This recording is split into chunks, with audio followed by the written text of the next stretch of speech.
Why hello there, and welcome back to Let's Make Us a Character. And the final part in my 5-part series on the wild and wacky world of post-apocalyptic role-playing, that is Gamma World. Okay, fine. The 5th in my 8-part series.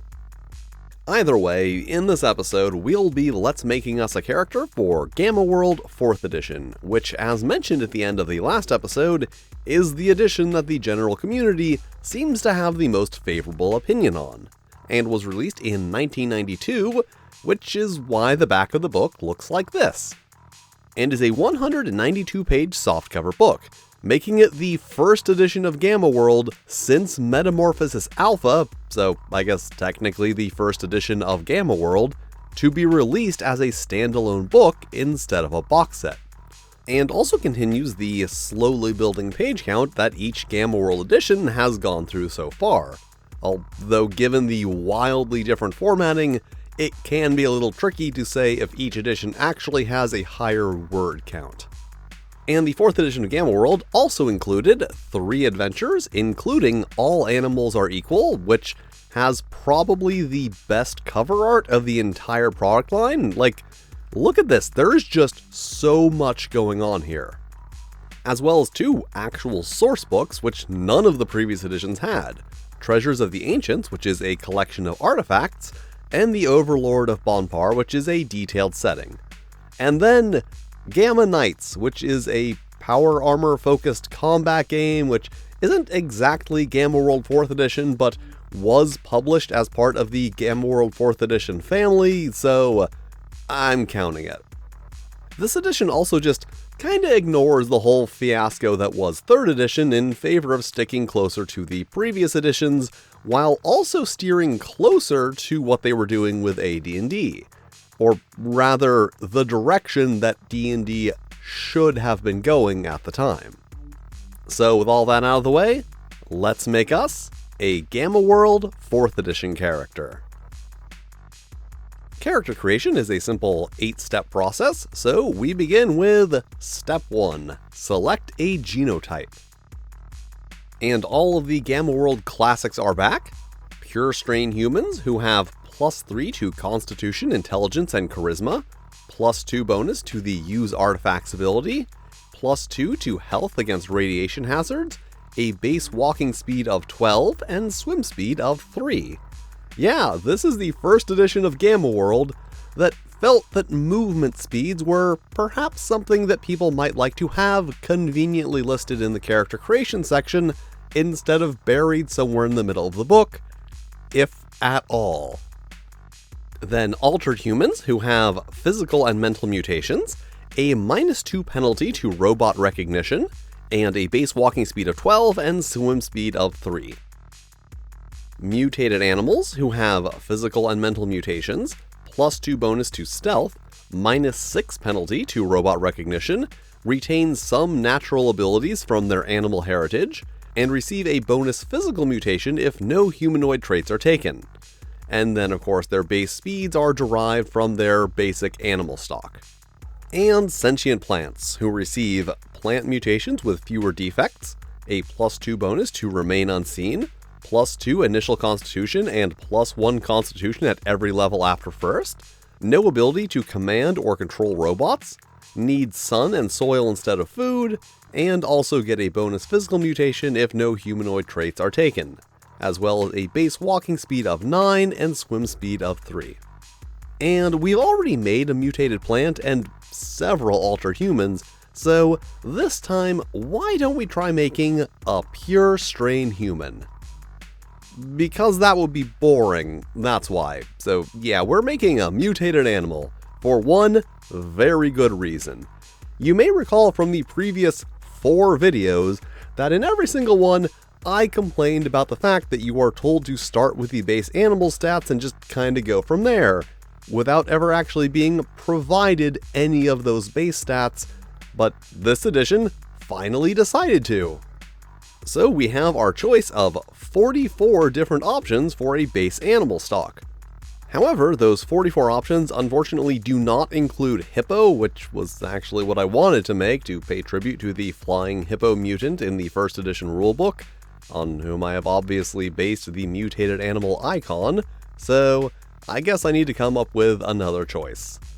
And let's see, is there any specific animal that may have received a slightly unfair treatment so far in these videos?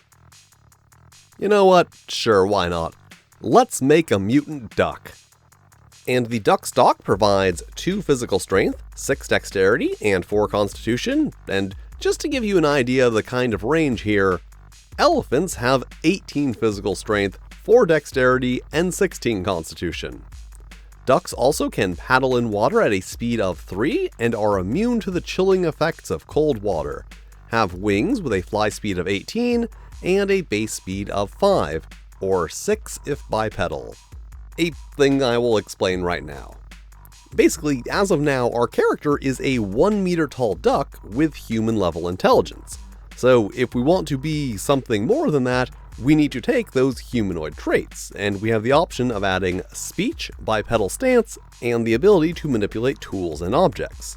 And as I stated, if we do not take any humanoid traits, we get an extra physical mutation. But if we take even one, we don't. So taking all 3 is usually going to be the smart option, unless you reasonably have some way to manipulate tools without also being bipedal, because that normally does come with a 1/3 reduction in your speed. But for whatever reason, for a duck it's actually a +1 bonus. So it is a bit like a simplified version of Teenage Mutant Ninja Turtles and Other Strangeness. If you want to play a humanoid duck, you can.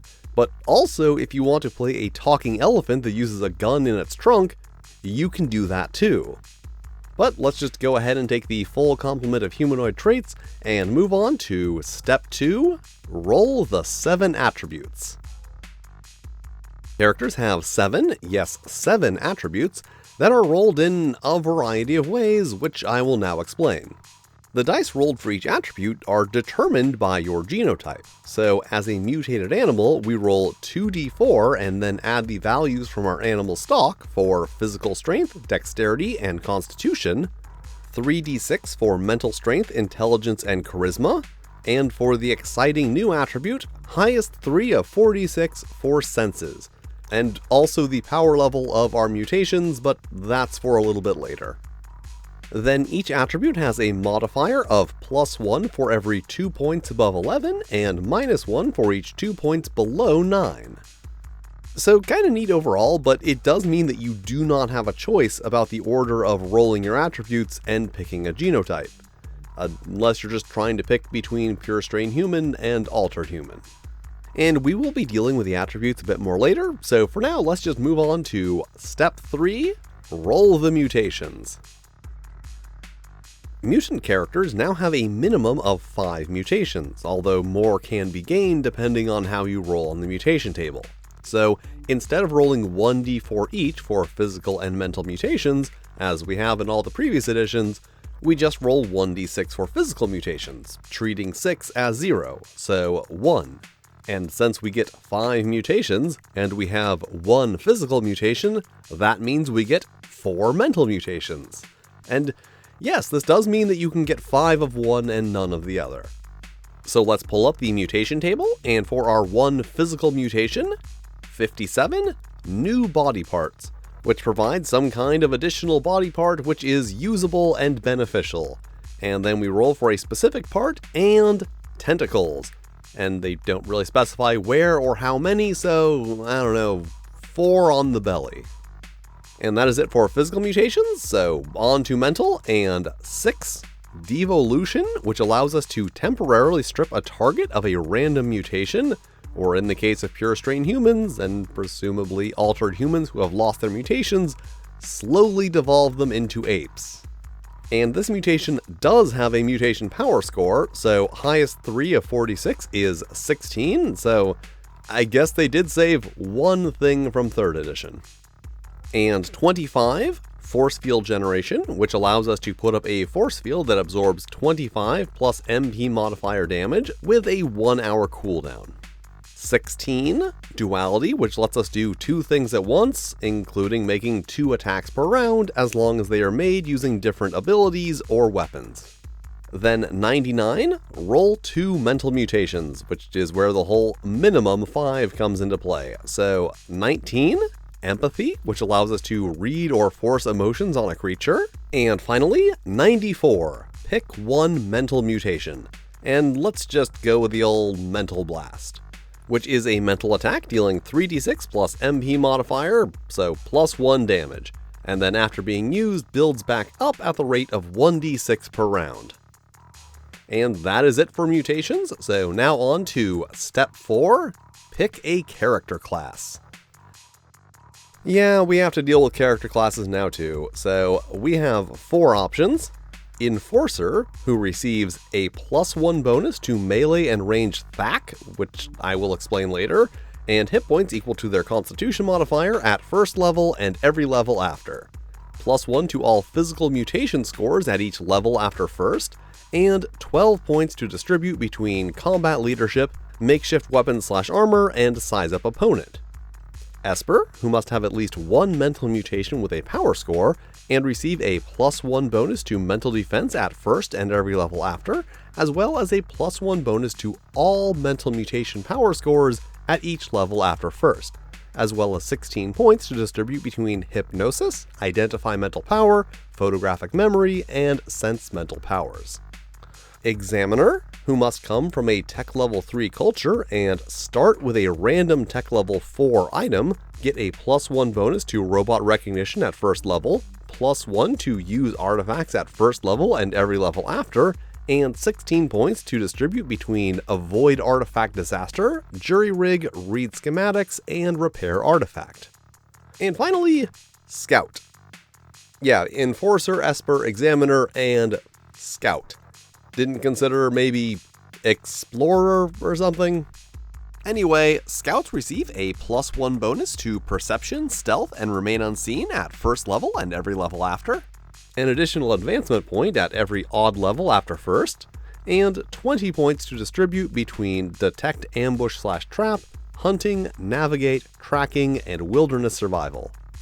And looking at our character, we might as well take advantage of our many mental mutations and go with Esper, which brings us to Step 5, distribute class skill points. And let's just put 3 in each and then 2 more in Identify and Sense Mental Powers. And we also have a chance of knowing some common skills based on our class. So as an Esper, we have a 50% chance of being able to read and write, 25% chance of being able to swim, and 10% chance of being able to ride. I assume there are no values associated with these, so I must assume it is just a can or cannot situation. And we can read, but cannot swim or ride, which presumably does not affect our ability to paddle on the surface of water. And now on to Step 6, calculate the Derived Attributes. And just for convenience, let's do this by main attribute. Our physical strength modifier is added to our melee THAC, which stands for 2 hit armor class, and performs the same game function as THAC-O does in the AD&D game, although the actual numbers and game mechanics are somewhat different. So, it's just like THAC-O, except in all the ways that it isn't. As well as providing a damage bonus with melee and muscle-propelled weapons, so -1 on both of those. Our dexterity modifier is added to our ranged THAC, so +1 there, and then armor class is equal to 10 plus our dexterity modifier, so 11, and armor class also performs the same game function as AC does in the AD&D game, which I guess in an abstract sense it does. Dexterity modifier is also added to our stealth, so 1 plus 2 for being a mutated animal is +3 overall, as well as speed, which is equal to our base speed of 6, plus 1 from our dexterity modifier for 7. And then we have a trot speed equal to twice our walk, and a run speed equal to 3 times our walk. And I'm just going to assume that this dexterity bonus applies to all speeds, so 19 fly speed and 4 paddle speed. Our constitution modifier is added to 10 to get our health score, which is equivalent to saving throws in the AD&D game, and once again, I guess thematically it is, as well as determining the number of d6 rolled to get our hit points, so 8d6 and 27. Our mental strength modifier is added to 10, along with +1 from our class to get a mental defense score of 13, which is like armor class, but for the mind. Our intelligence modifier is added to use artifacts and remain unseen, so -3 on both of those. And perception is equal to our senses score, plus intelligence modifier, so 16 minus 3 is 13. Then we have Mahak, which is mutation hit armor class and is basically just the 2-hit armor class for mutations and is equal to the mutation modifier. And finally, robot recognition, which is our chance of being recognized as human by robots and computers, which starts at 20 and with our -6 modifier for being a mutated animal is 14. Step 7. Pick a Cryptic Alliance. Yes, you can now join a Cryptic Alliance at first level, and also they now have stronger benefits and restrictions. So, for example, if you wanted to join the healers, you would start with a Medkit 5, be able to bandage wounds at double speed, and double the healing rate of creatures under your care, but also must try to provide medical aid to any wounded sentient creature, if doing so does not risk your own health. So there are benefits and restrictions, both of which could be interesting, but for now let's not join a Cryptic Alliance just to keep things simple and move on to the final step. 8.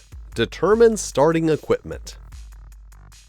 Characters start with 250 plus 1d10 times 10 domars, so 270, and tech levels have been switched around a bit here, so now there is a tech level 0, which is absolutely no technology, not even fire. Then 1 is primitive, 2 is medieval, and level 3 is where they started to change things around, being Renaissance to pre-industrial. Then 4 is early industrial, 5 is modern, and 6 is the near future. And also the average society is now stated to be tech level 3, whereas it was 2 in previous editions. So we do have access to a lot more equipment and a lot more money. Like, previous editions gave you around 100 gold, and while the prices of anything tech level 4 and higher have been drastically increased, everything else is more or less the same. Unless they forgot to account for the fact that they changed the default unit from gold to domars. But, whatever. Let's buy 2 flintlock pistols, and of course the stuff we need to make them go boom. And then, while we could afford the best armor, we won't for reasons that will be obvious later, and just go with leather, which, it's sexier anyway. And then of course, some very minimal adventuring essentials, and move on. And all of that equipment weighs 19.3 kilograms, which, like in 3rd edition, seems way high, but also after dealing with the weights in 3rd edition, I just don't want to deal with that again, so let's just go with whatever the book says. So now for encumbrance, a light load is equal to our physical strength, 7, divided by 3 rounding down, 2, times 5, so 10 kilograms. Our medium load is twice that, and then our heavy load anything over that up to a maximum of 5 times our physical strength, so 35 kilograms. And that is long-term carry weight. We can still push, drag, or lift and carry up to twice that amount, but only for short times. And at 19.3 kilograms, we are just barely within our medium load, especially considering that we have enough money left over for its 2 gram per piece weight to actually be relevant. Because while we do have quite a bit of money, we also just can't spend it. Which means we are suffering a medium encumbrance, reducing our speed to 2/3 and making us unable to run. And then if we were heavily encumbered, that would reduce our speed to 1/3 and we would lose the ability to trot. And of course, it does not specifically mention other movement types like swimming, crawling, burrowing, and flying, so I'm just going to assume that we just apply the same modifiers to every movement type and can still fly in any armor with any type of encumbrance, as long as it does not reduce our fly speed below 6, which is the required minimum movement per round to stay airborne.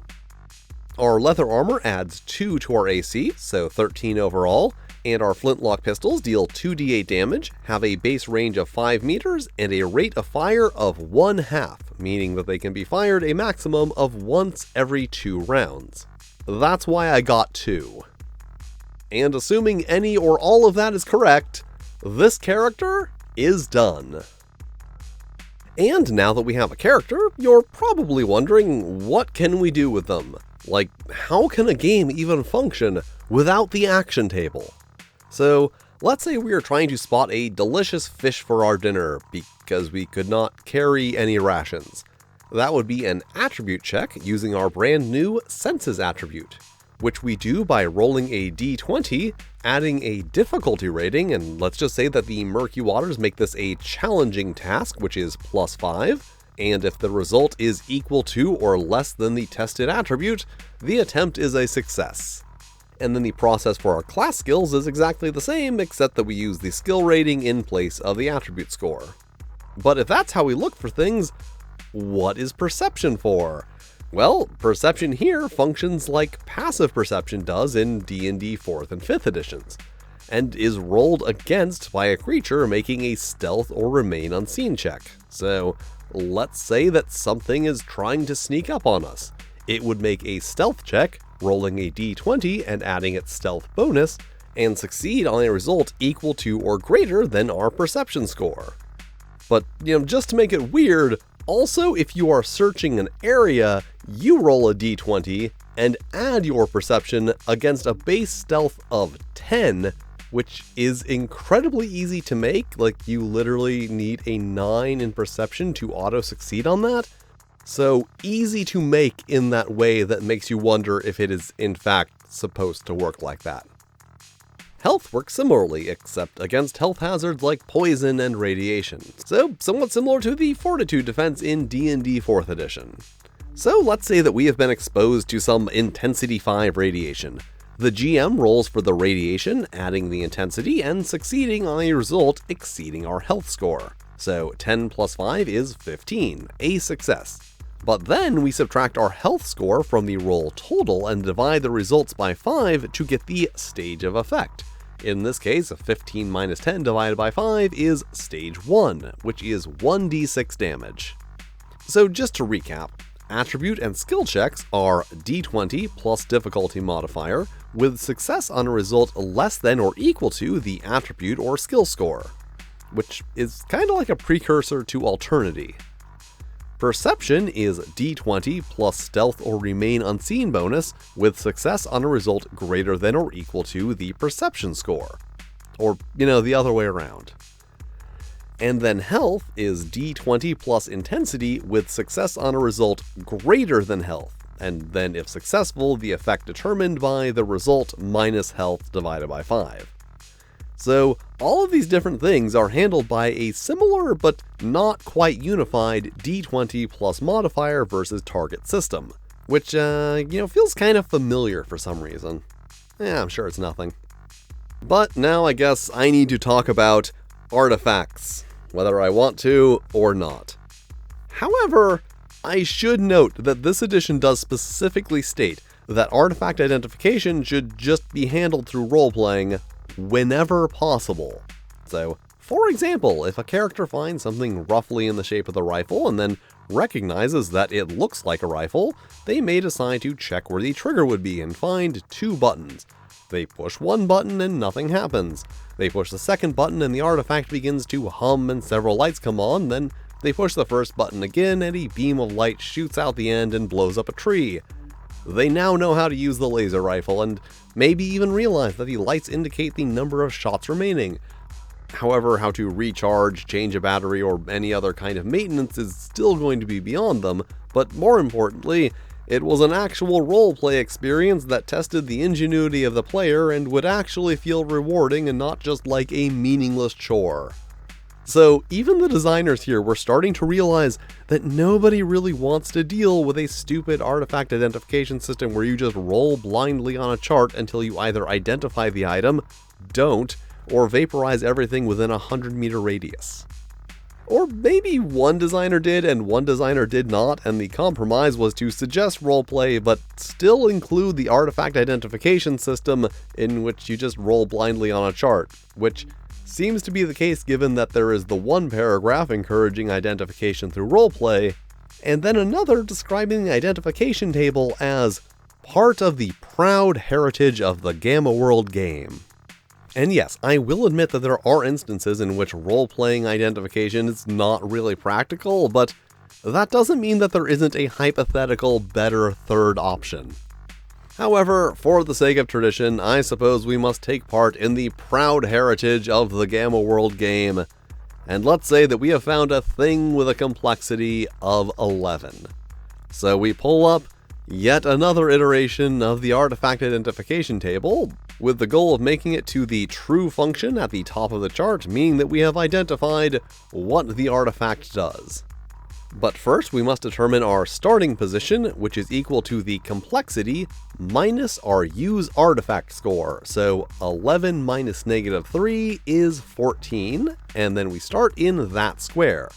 And worth noting, as there is no square 1, if you would have started in 1 or lower, you just automatically identify the artifact. But also, if the starting position value is higher than 20, you start in square 20, and if you make it all the way through the entire table, are given a false function instead of the true one. So, a system that gives you an incredibly difficult task as a joke and then punishes you for actually succeeding at it. I'm sure you can guess how much I love that. Then we roll a d10. Yeah, the d10 based 3rd edition used a d20 in artifact identification, but now that we've gone back to a d20 for the main system, we also go back to a d10 for artifact identification. Let's be honest, this has never felt like an integrated part of the game. And let's just zoom in a bit so we can actually see what's going on. So we roll, and 8, which advances us to square 13, then 6, which advances us to square 12, then 4, which takes us off to the side, and then 8, and the artifact falls apart. But then 9, we have reassembled the artifact, 7, back to the circle, then 10, the artifact breaks. But on the upside, that means we don't have to use this chart anymore. But aside from this one little situation, this edition does overall have some good and oddly familiar revisions to the rules that we saw in 2nd edition and earlier. But I'm sure that is the full extent of any similarities to any other editions of any other game by any other wizards of any other coast, so let's just move on to combat. So let's just say that while looking for a tasty fish for our dinner, we have run into a fen. Combat is a simple 4-step process. That's a joke because in the last edition, it was 12 steps.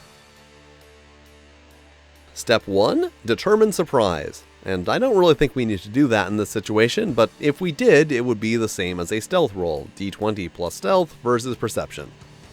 Then step 2, players announce their actions, and as usual, I will not be doing that just because it makes the video less fun if I tell you exactly what's going to happen before it happens. And notably here, the rules are very strict that you can perform your declared action, or part of it if you cannot complete the whole thing, or nothing. So, step 3, determine initiative. And now we have the option of using individual, group, or mixed initiative, where players roll individually and enemies roll as a group. And let's do that, rolling a d10 for our character, and another for the enemy side. And yeah, unmodified initiative rolls, that's a choice. So we go first, and step 4, resolve attacks in initiative order. And we attack with our flintlock pistol, rolling a d20 and adding our ranged back, which is +1, with success on a result equal to or greater than the target's AC of 11. Actually that also seems really familiar.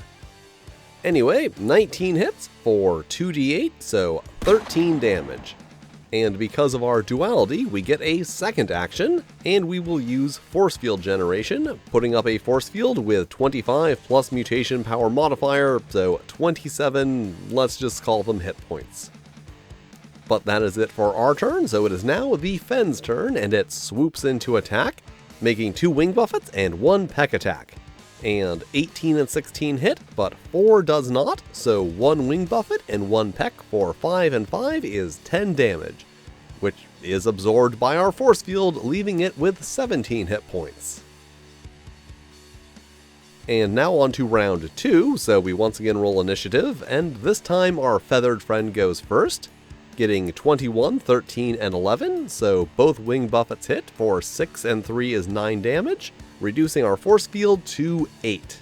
But now it is our turn, and since the force field blocks all physical attacks, that includes our own, meaning that we cannot use our other pistol, or rather that if we did, the bullet would just kind of ricochet around inside the force field, which is probably bad. So let's just use Devolution, which is a mental attack, which is basically like a physical attack, except in all the ways in which it is not. So we roll a d20 and add our Mahak of +2 with success on a result that exceeds the target's mental defense. And 17 exceeds 13, so it hits and removes 1 mutation from the target. So the Fen loses 1 random mutation, and since its only mutation is shape change, it loses the ability to turn into a bird. So I guess it looks like we did find a tasty fish after all.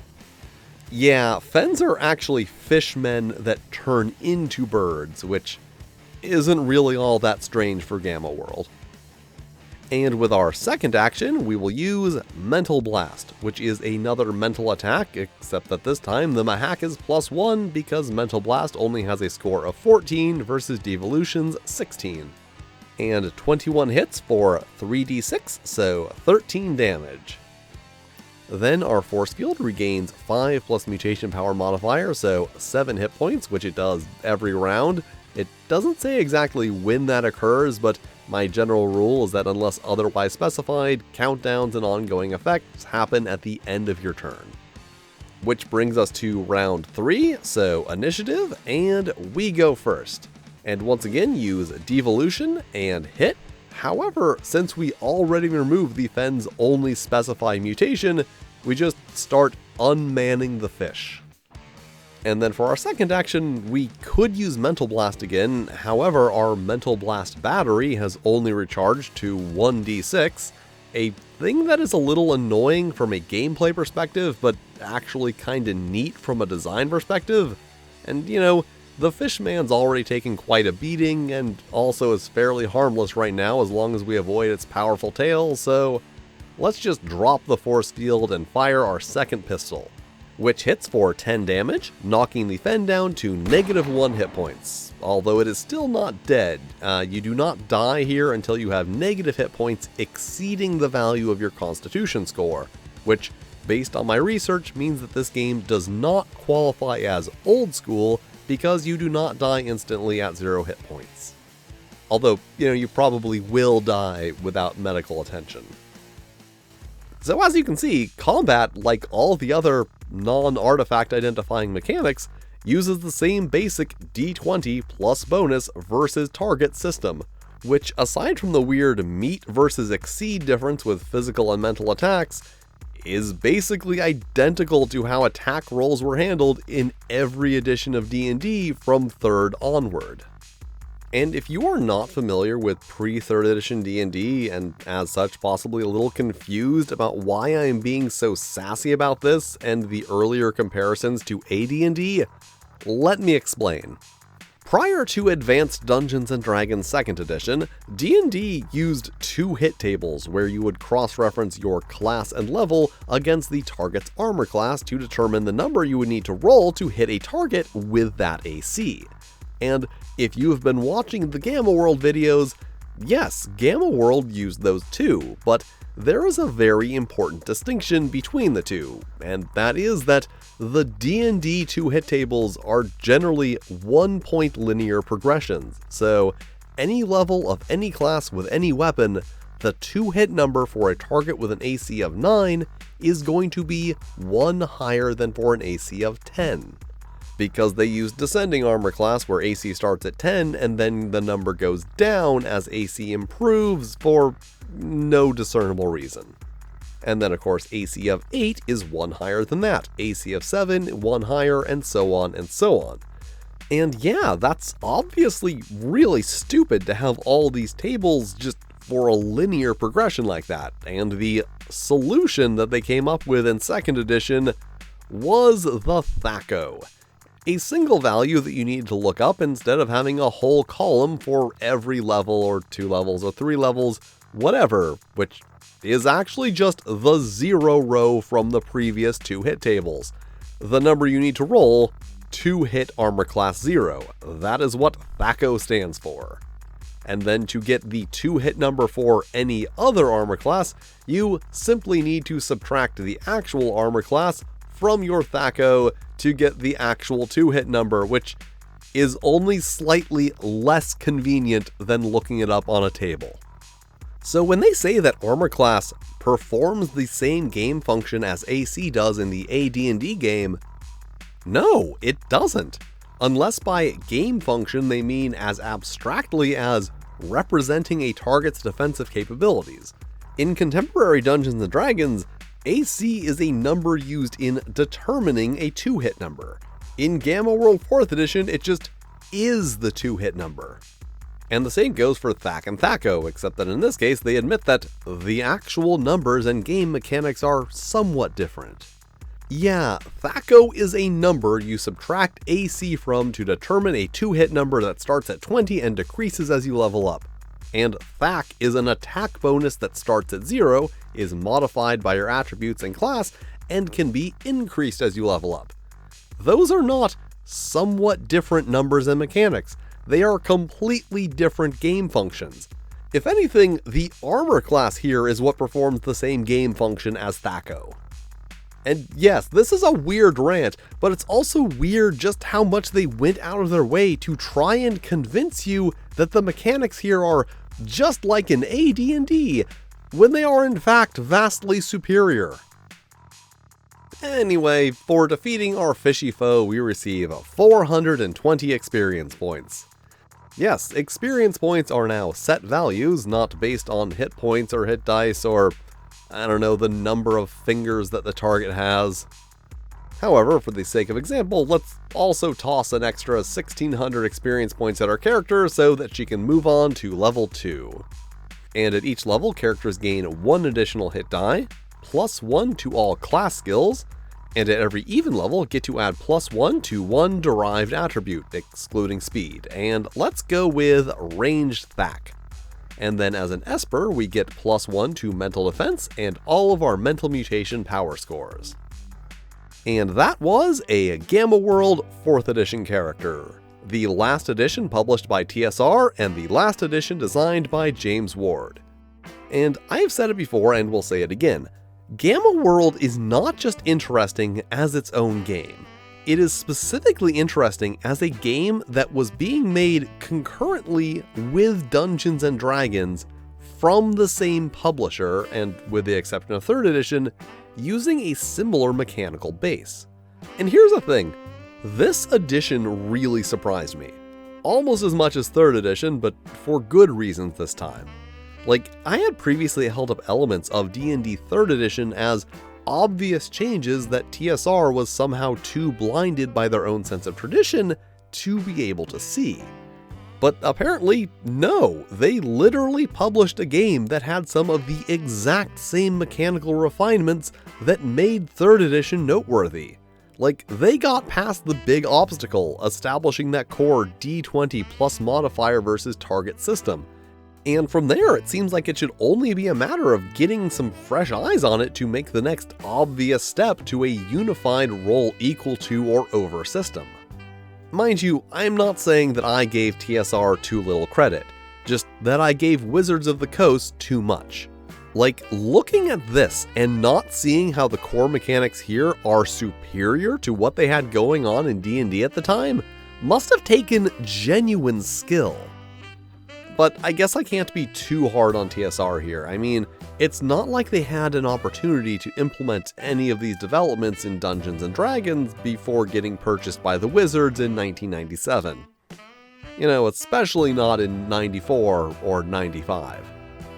Also, it is just kind of interesting to consider the fact that the final release of basic Dungeons & Dragons came out in the same year as Street Fighter the storytelling game.